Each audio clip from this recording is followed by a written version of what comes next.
C'est moi. Le 3. Vous avez 10 minutes chacun pour pouvoir... Nous a quitté le 3 février 2026, lâchement assassiné. Puisse la commémoration d'aujourd'hui s'achever par la résurrection du peuple libyen qui l'anima, qu'il symbolise et qui, à l'occasion de ses obsèques, l'a entouré comme une garde solennelle. Saïf el-Islam, inépuisablement, a dénoncé le danger qu'entraînerait le déchirement de la Libye entre des tuteurs différents. C'est à quoi il s'est employé, jour après jour, peine après peine. Saïf el-Islam n'a pas besoin d'une gloire usurpée.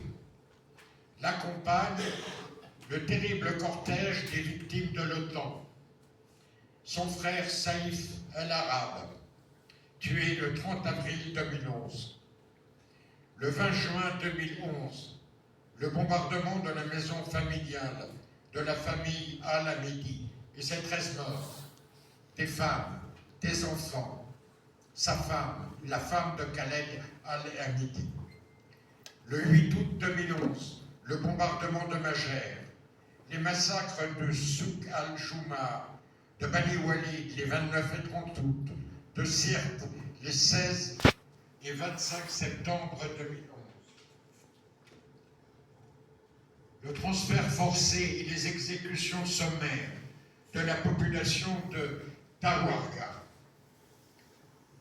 À ce cortège se joint l'armée des ombres, des 30 000 Libyens qui ont payé de leur vie les conséquences d'une guerre injuste et cynique engagée pour abattre Muammar Kadhafi.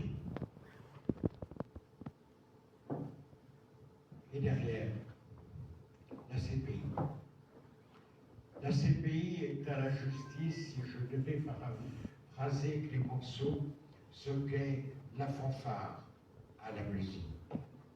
Ce mandat d'arrêt qui était toujours pendant, délivré par la CPI, contre les faits, contre la vérité, contre toute raison, avait pour seul but de garder Saïf al-Islam comme otage, de le garder sous la main pour éviter que demain il représente l'espoir de la Libye et du peuple libyen. Car Saïf el-Islam, c'était une volonté de servir certains idéaux, car seul comptait pour lui ce que l'on pouvait faire pour la Libye et les Libyens, avec détermination, opiniâtreté, pugnacité. Il voulait œuvrer pour une Libye unie, réconciliée avec elle-même, indépendante. C'est pour ça qu'on l'a tué. Mais que les auteurs de cet assassinat, oh, je ne parle pas du petit bois, de ceux qui l'ont exécuté, je parle de ceux qui ont commandité ce crime, ne savent pas qu'on ne tue pas une idée, qu'on ne tue pas un symbole. Une idée et un symbole constituent le fruit d'une pensée collective, d'un peuple. Et ce que nous pouvons faire en la mémoire de Saïf et pour permettre justement cette reconstruction de la Libye et cette réconciliation de la Libye avec elle-même, c'est de tout faire pour qu'une commission d'enquête parlementaire, qu'une commission d'enquête internationale soit organisée afin que les auteurs de ce crime, que ceux qui ont armé la main des assassins puissent être poursuivis et jugés. Oh, je ne compte pas pour la CPI, je compte d'abord sur la volonté du peuple libyen, car c'est le testament que nous livre, la mission que nous donne Saïf el-Islam.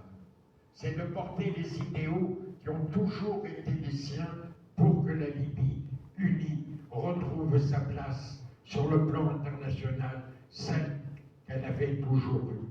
C'est pour ça On a assassiné dans des conditions ignobles Muammar Kadhafi. Les auteurs de ce crime sont connus. Le convoi de Saïf al-Islam a été arrêté par un bombardement d'un mirage français parti de l'aéroport de Dijon.